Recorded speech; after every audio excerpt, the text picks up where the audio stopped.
자, 여러분 안녕하세요. 어니스트와 주식 빌드업의 머니버디입니다. 어니스트입니다. 주식을 하다 보면 이럴 때 있죠. 예를 들면 지금 노란색 박스를 쳐놨는데 이런 데서 매매를 한 거예요. 뭐 박스 매매를 했든 고점 돌파 매매를 했든 뭐 이렇게 막 매수를 해놨는데 이렇게 갑자기 어떤 특정 이유로 개파락을 하거나 뭐 이런 식으로 쭉 하락을 하는 이런 상황을 맞는 거죠. 소위 말하는 이제 망한 상황인데 이럴 때 그냥 빠르게 손절하고 뭐 그런 것도 방법은 될 수 있겠죠. 근데 이거 같은 경우에는 일단 개파락이 너무 컸고 손절도 되게 부담스러운 상황이었을 거예요. 여기서부터 매매를 했으면. 그래서 보통 이런 때는 많은 분들이 물을 타죠. 그래서 이제 풀로 막 미수신용 쓴 거 아니면은 땅에 내려갔을 때 물을 탑니다. 그래서 이렇게 내려가는 상황에서 물을 타서 여기 어딘가에 있던 거를 현재 시점에서 제가 가정을 해볼까요? 평단을 75,000원 정도로 만들어 놓은 상황이에요. 그래서 근데 지금 여기까지 흘러온 겁니다. 근데 여기서 이제 물탈 여력이 더 있어. 이때 생각을 해봅니다. 내가 여기서 만약에 물을 57,400원에 물을 딱 타면 평단이 어디까지 내려오지? 하면서 이제 막 계산을 해보잖아요. 근데 계산을 해봤더니 7만원도 안 되네. 이제 물탈 돈이 별로 없는 경우 그렇겠죠. 7만원도 안 내려와. 그러면 이제 문제가 뭐냐면 왠지 적어도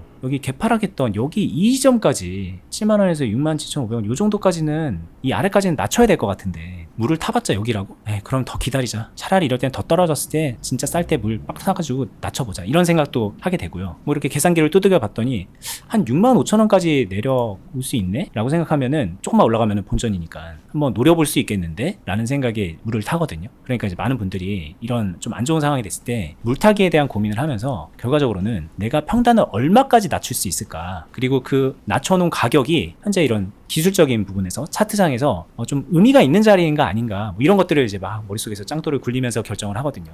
네. 그리고 이게 잘 맞으면은 나이스. 그리고 막 때로는 잘 맞아가지고 이런 식으로 상승이 쭉 되면서 오히려 크게 수익을 내는 경우도 생기니까 여기서 되게 신중한 결정들을 하거든요. 그래서 이제 오늘 이 상황을 토대로 이 물타기 잘하는 방법 좀 알려주세요 라고 물어본다면 어떤 얘기를 들을 수 있는지 한번 들어보시면 좋을 것 같습니다. 네. 일단 물타기를 잘하기 위해서 제가 생각할 때 첫 번째 관점, 이 얘기 딱 듣자마자 많은 사람들이 이거 근데 이 상황을 가정을 도대체 왜 하는 거야? 이거 손절했었으면은 애시당초 문제 없었잖아. 여기서 잘 나왔어야지 등등 이렇게 생각하는 사람 분명 있겠죠.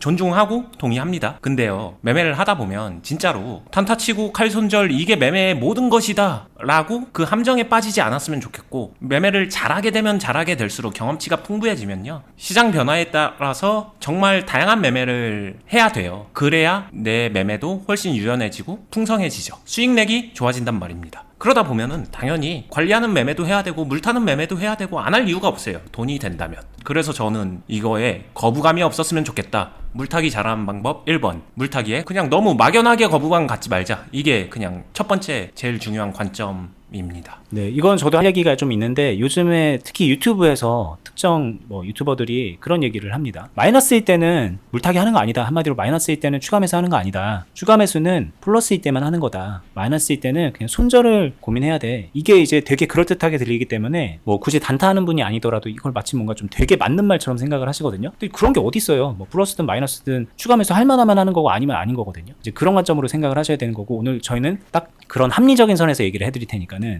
좀 본인이 그냥 정해둔 답, 누군가가 정해서 이게 맞다더라 하는 답에 휘둘려서 그걸 기준으로 생각하지 않았으면 좋겠습니다. 네. 그 다음에 물타기를 잘하기 위해서 버디님이 예시로 말해줬었던 상황 있죠? 75,000원에서 65,000원 정도는 내려야지, 아니면 못해도 67,500원까지는 내려야지, 이런 식으로 좀 자신의 목표하는 평단가 이거를 타겟팅해서 거기까지 갈 수 있으면 좋은 거고 못 가면은 안 좋은 거고, 이렇게 판단하는 것들, 요거는 제가 생각할 때 좋은 생각이지만 좀 다소 부족한 생각, 이렇게 생각을 합니다. 뭐가 좋은 생각이냐면은 평단을 어디까지 낮출까 이런 목표 타겟팅하는 요건 좋아요. 근데 이게 바로 달성되면 좋다, 달성되지 않으면 안 좋다, 이렇게 바로 판단해버리는 이 습관은 좀 개선되는 게 필요합니다. 그래야 훨씬 좋아져요. 훨씬 물타기를 잘할 수 있다, 요 말이죠. 근데 이거는 계속 순간순간 계속 판단할 텐데, 예를 들면은 이런 거일 거 아니에요. 내가 지금 평단이 뭐 한 8만 원이었어요. 네. 근데 이날 갑자기 개파락 맞으면서 7만 원 언더로 떨어졌잖아요. 그러면 시초에 아마도 여기서 내가 물 빡 타면은 한 72,500원까지 떨어뜨려서, 그래가지고 여기서 만약에 이제 갭이 메워지는 그런 흐름이 나오면은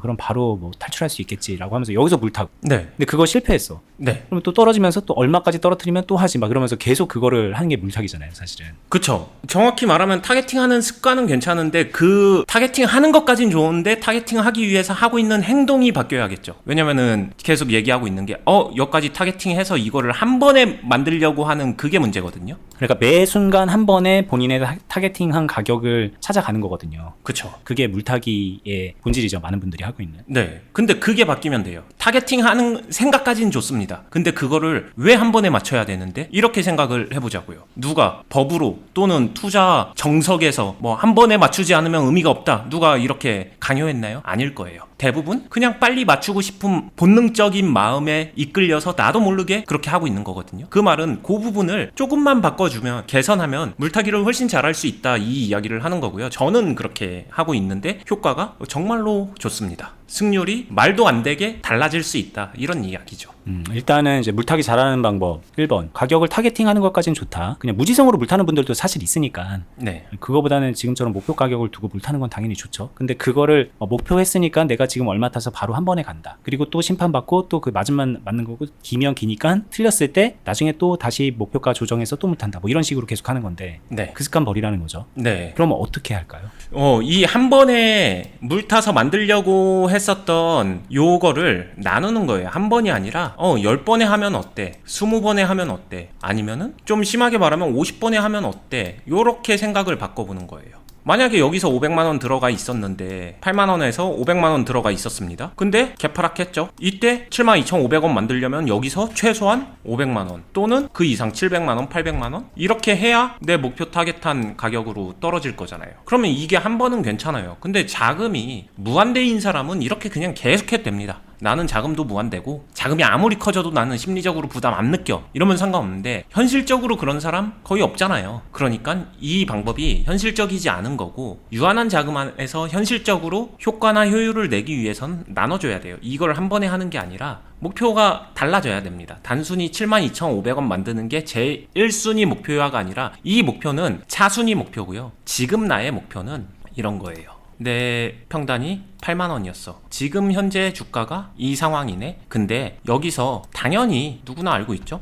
이후의 주가는 지금 하락으로 보여졌으니까 이렇게 보여지는 거고, 여기서 횡보할 수도 있고 상승할 수도 있을 거고, 여기서 기술적 분석이나 기타 여러 가지 본인이 주가 흐름을 보는 눈에 따라서 어느 정도의 예측이나 뭐 이런 것도 다 할 거예요. 거기까진 좋아요. 그거를 뭐 해야 된다, 하면 말아야 된다, 그거를 논하는 건 아니고요. 어떤 식으로 생각해도 좋은데, 내 평단과 현재 주가의 이 간극, 이 차이 있잖아요. 요 벌어진 차이, 이게 시간이 지날수록 줄어들어야 됩니다. 줄어든다는 거는 일단 내 평단이 어떤 식으로든 간에 이렇게 내려와야겠죠. 이렇게 내려오는데 주가가 올라와 주면 좋죠. 당연히 이 간극이 줄어드니까 점점 옆으로 간다고 하더라도 시간은 더 걸리겠지만 간극은 줄어듭니다. 근데 하락할 때는 또 문제예요. 하락할 때는 내가 어떻게 하냐에 따라서 이 간극이 오히려 더 벌어질 수도 있고, 아니면은 수평하게 평행을 유지할 수도 있고, 여기에 따라서 차이가 좀 많이 달라져요. 그러니까 여기서는 행동할 때랑 아닐 때 이런 구분을 좀 잘 해줘야 된다. 뭐 개념적으로는 이렇게 접근할 수 있겠죠.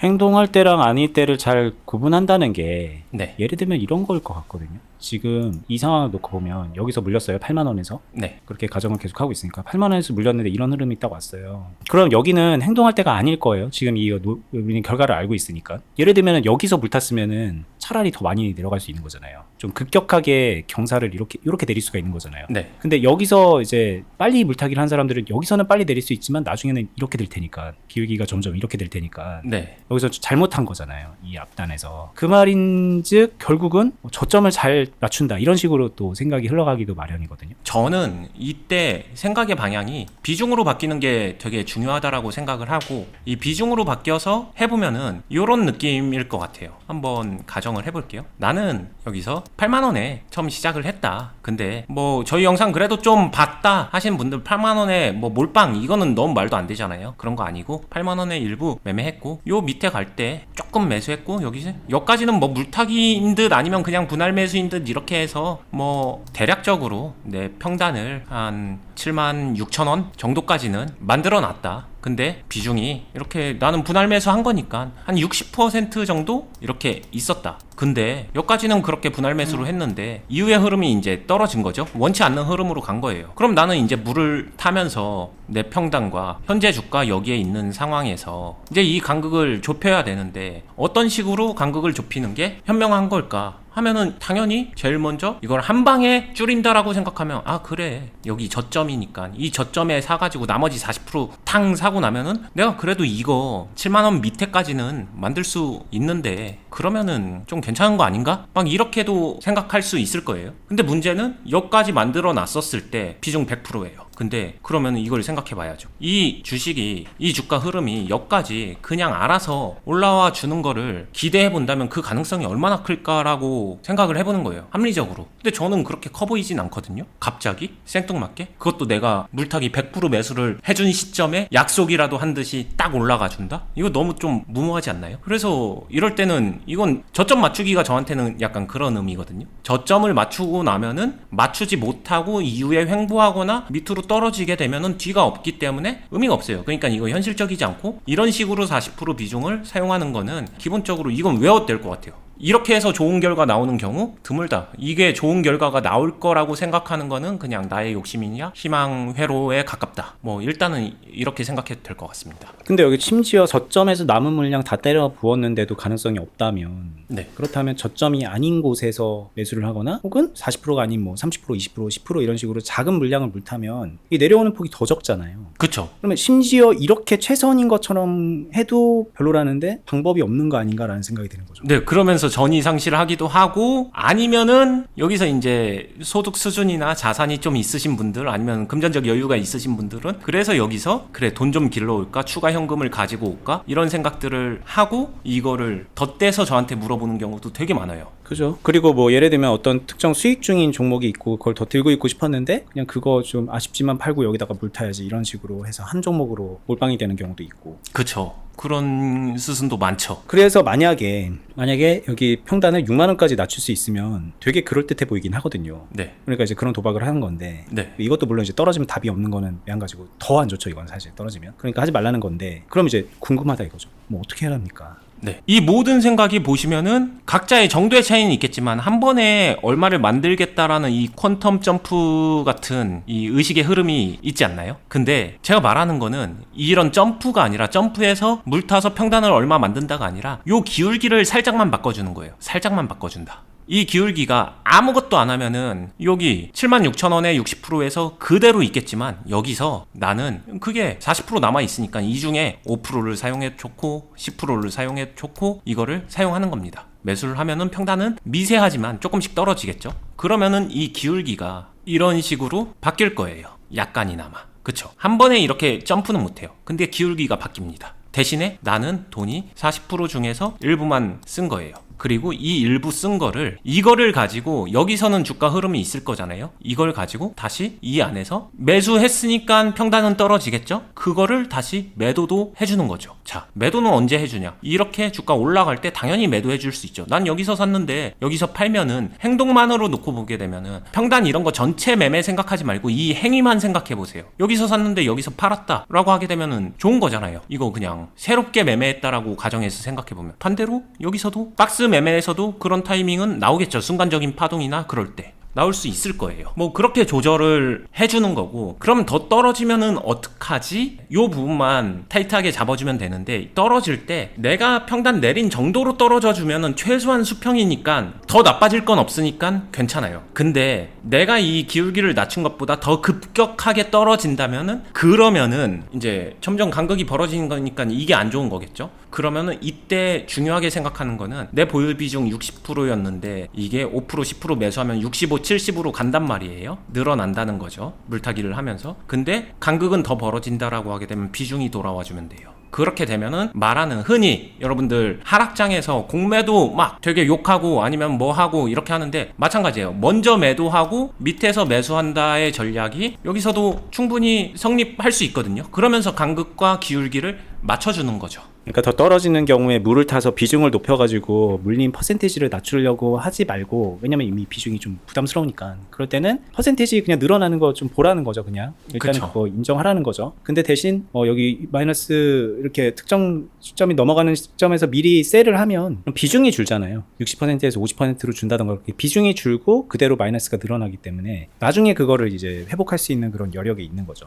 그쵸. 그냥 눈앞에 보이는 마이너스 숫자에서 조금 벗어나기만 하면 되는 거죠. 사건은. 네, 그렇게 되면은 보세요. 이거 되게 별거 아니라고 생각하는데 저는 되게 중요한 개념이거든요. 실전 매매할 때. 여기서 셀을 해주면 아 그럴 거면 여기서 왜 샀어요? 그거 맞추지도 못할 거면서 이럴 수가 있는데 여기서 산 거에 대한 당위성은 이미 앞서서 말씀드렸잖아요. 기울기를 바꾸기 위해서. 그리고 올라가는 경우, 횡보하는 경우에 두 가지 경우의 수를 확률을 다 갖기 위해서. 그러면 세 개 중에 두 개를 잡았으면은 50% 이상인데 훨씬 유리한 거 맞죠. 살만하죠. 근데 안 됐어. 아 나 여기서 샀는데 이걸 팔아야 돼. 이렇게 생각하는 게 문제예요. 여기서 산 거를 여기서 판다라고 이렇게 매칭을 안 시키면 돼요. 나는 그냥 먼저 팔았어. 팔고 하락하면 나 여기서 또 살 거야. 한 10% 팔았어. 근데 떨어져 주면 여기서 살 거야. 이렇게 되면은 얘랑 매칭하는 게 아니라 얘는 얘랑 매칭되게 되면 이 행동은 이득일까요? 손해일까요? 그러니까 저는 이게 이 지점이 주식이 도박이랑 다른 지점이라고 좀 개인적으로 생각을 하는데 네. 그냥 이 매칭은 내가 조합값을 그냥 무한히 만들어서 맞을 때까지 할 수 있거든요. 이론적으로. 맞아요. 그죠? 자금이 유한하더라도 맞을 때까지 할 수 있어요. 실제로. 맞아요. 근데 도박은 그게 안 되거든요. 그냥 틀리면 틀린 거고 맞으면 맞은 거니까 대부분의 도박이. 그래서 저는 이제 주식이 도박이랑 다르다라고 생각을 하는 거고 그러려면 이런 내가 맞을 때까지 하는 요소로 주식을 해야 돼요. 네. 이제 그 방법을 알려드리고 있는 거죠. 확률이 그러면은 이게 별거 아니라고 생각하는 사람은 안 해봤거나 크게 뭔가 착각하고 있는 거예요. 이거를 해보면요. 확률이 말도 안 되게 높아지거든요. 또 그러면은 그래 이것도 너무 좋은 케이스잖아. 그냥 여기서 나 매도했는데 그냥 올라가면 어떡해? 라고 하게 되면 올라가는 거에 맞춰서 조합을 다시 짜면 돼요. 여기서 매수했는데 매도했다. 근데 다시 올라간다. 그러면 여기서 매수하면 이거 매도한 거 손실 아니야? 근데 나는 여기 있는 덩어리를 살릴 수도 있고 아니면 이 위에서 다시 매수를 할 수도 있고 아니면 여기서 팔다가 여기서 끝없이 올라가기만 하면은 그냥 해결될 수도 있고 여기서 다시 떨어질 때 다시 살 수도 있는 거잖아요. 파는 것도 여기서 팔았지만 여러분들 분할 매수 분할 매도를 하다 보면 실전 매매 해보신 분들은 여기서 팔았고 그 다음에 여기서 팔았다라고 하게 되면 이 두 개의 비중에 합산된 평균을 놓고 보게 되면 나는 6만 원에 판 것처럼 되고 내가 산 거는 한 5만 8천 원에 산 것처럼 만들게 되면은 나는 더 비싸게 팔고 나는 더 싸게 사게 되는 그 조합을 내가 확인하면서 계속 만들어갈 수 있다라는 거예요. 그러려면은 제가 지금 이 얘기한 거를 해야 된다. 그리고 이걸 하면서 요런 의미가 있을 때 물도 타는 거고 매수도 하는 거고 매도도 하는 거다. 근데 이걸 안 해본 사람들은 이거를 단순하게 타이밍적으로 주가 보면서 맞추려고 하고 아니면 언제 해야 되지? 혼란스럽죠. 안 해봤으니까. 그런 사람들은 이거를 먼저 해보고 경험하고 좀 훈련도 하고 그런 게 필요하지 않을까. 그러면서 결국에는 물타기도 잘하게 되는 게 아닐까. 이렇게 생각을 합니다. 네, 좀 정리하면 물타기를 잘하는 방법에 대한 얘기를 하다 보면 결국은 그래서 언제 사라는 얘기예요. 이런 얘기 하잖아요. 많은 분들이. 그쵸. 그러면 그거에 대한 답변이기도 해요. 이 조합을 할 수 있을 때 하면 돼요, 그냥. 그쵸. 네. 그게 답이죠. 그러니까 뭐 예를 들면 뭐 거래량이 들어왔을 때 매수를 해야 된다. 그것도 사실 따져 보면 이 조합을 하는데 유리한 상황이기 때문에 그걸 하는 거거든요. 맞아요. 부수적인 요소죠. 네, 이게 이제 가장 대원칙이에요. 이거에 맞는 상황들을 여러 가지로 이제 기법적으로 설명하고 있는 거예요. 본인이 알고 있는 것들을 적용시키면 되는 거예요. 근데 이제 그게 틀릴 가능성이 되게 높기 때문에 사실은 많은 분들이 좀 처음부터 배워야 되는 거죠. 왜냐면 이 개념 없이 그냥 매수하기 좋은 타이밍, 물타기 좋은 타이밍 그런 식으로 배웠잖아요. 근데 그게 아니다. 이걸 전제로 놓고 좀 다른 기술적인 부분들 그런 것들을 경험적으로 녹여내는 게 그게 필요하다라는 얘기를 좀 해드리고 싶네요. 네. 자, 오늘은 이제 물타기 잘하는 방법에 대한 얘기 했습니다. 이거 되게 중요한 얘기잖아요. 특히 요즘같이 물린 종목 많아질 만한 그런 시기에는 더더군다나 귀 기울여서 들어야 되는 얘기인데 사실은 저희가 이제 물타기라고 말을 하지만 물타기가 아닙니다. 그냥 이 마이너스가 되는 상황에서 뭘 해야 되는지에 대한 좀 전반적인 얘기예요. 이거는 굳이 물타기라는 용어에 갇혀서 이해할 필요가 없는 거거든요. 사실. 그쵸. 그거를 좀 권해드리고 싶어요. 이제부터는 좀 물타기라는 말을 좀 머릿속에서 비워내시기를 권장드리고 싶고 비워냈으면 뭔가를 새로운 걸 해야 되는데 오늘 얘기한 거를 물타기의 개념 없이 한번 좀 이해해 보세요. 그러면 그냥 이거 하면 된다는 얘기이기도 하거든요. 다른 요소들도 저희가 또 다른 영상에서 많이 설명해 놨으니까 같이 공부하시면 좋을 것 같고 그리고 이게 단순하게 이론적으로 보고 되는 건 아니에요. 책 보고 수영을 어떻게 하는지 보고 배워서 나중에 바다에 가서 수영을 바로 할 수 없는 것처럼 본인이 직접 연습을 해야 되거든요. 저희가 운영하고 있는 투자클럽에 오셔서 같이 뭐 PT 받듯이 그런 식으로 하실 수가 있으니까 저희 운영하는 클럽도 영상 하단 부분에 댓글란이랑 영상 설명란에 링크되어 있는 공지사항 보시고서 참고해 보시면 좋을 것 같습니다. 더 좋은 영상으로 찾아뵙도록 할게요. 끝까지 보시느라 수고 많았습니다. 감사합니다. 감사합니다.